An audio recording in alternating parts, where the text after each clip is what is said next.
మాజీ ప్రధాని అటల్ బిహారీ వాజ్పేయి శత జయంతి వేడుకలు హైదరాబాద్లో ఘనంగా జరిగాయి. ఈ సందర్భాన్ని పురస్కరించుకుని బీజేపీ నేతలు పలు కార్యక్రమాలను చేపట్టారు. బీజేపీ కార్యాలయంలో ఏర్పాటు చేసిన ప్రత్యేక కార్యక్రమంలో కేంద్ర మంత్రి కిషన్ రెడ్డి అటల్ బిహారీ వాజ్పేయి సేవలను ప్రశంసించారు. భారతదేశ ఖ్యాతిని ప్రపంచ దేశాలకు చాటి చెప్పారని కిషన్ రెడ్డి గుర్తు చేశారు.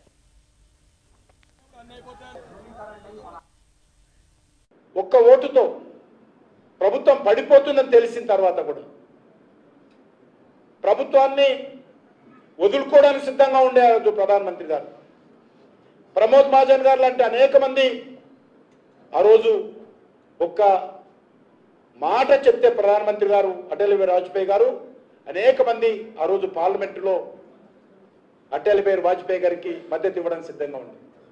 కానీ ఏ ఒక్కటి పొరపాటు చేయకూడదు, ఒక్క ఓటుతోడైనా పర్లేదు, మనం ప్రభుత్వాన్ని వదులుకుందాము, ప్రధానమంత్రిని వదులుకుందామని చెప్పి ఒక్క ఓటుతోటి ప్రభుత్వాన్ని తృణప్రాయంగా వదిలేసి ప్రజల మధ్యకి వెళ్ళినటువంటి గొప్ప నాయకుడు అటల్ బిహారీ వాజ్పేయి గారు. నాకు తెలిసినంత వరకు ప్రపంచంలో ఏ ప్రభుత్వం కూడా ఆ దేశానికి సంబంధించినటువంటి ప్రభుత్వం, జాతీయ ప్రభుత్వము ఒక్క ఓటుతో కూడా వదులుకున్నటువంటి ప్రభుత్వం ప్రపంచంలో ఎక్కడ మనం చూడలేదు. అది వాజ్పేయి గారి యొక్క నైతిక విలువలతో కూడినటువంటి రాజకీయాలలో భాగంగా ఆ రోజు ప్రభుత్వాన్ని వదులుకున్నట్టు మనం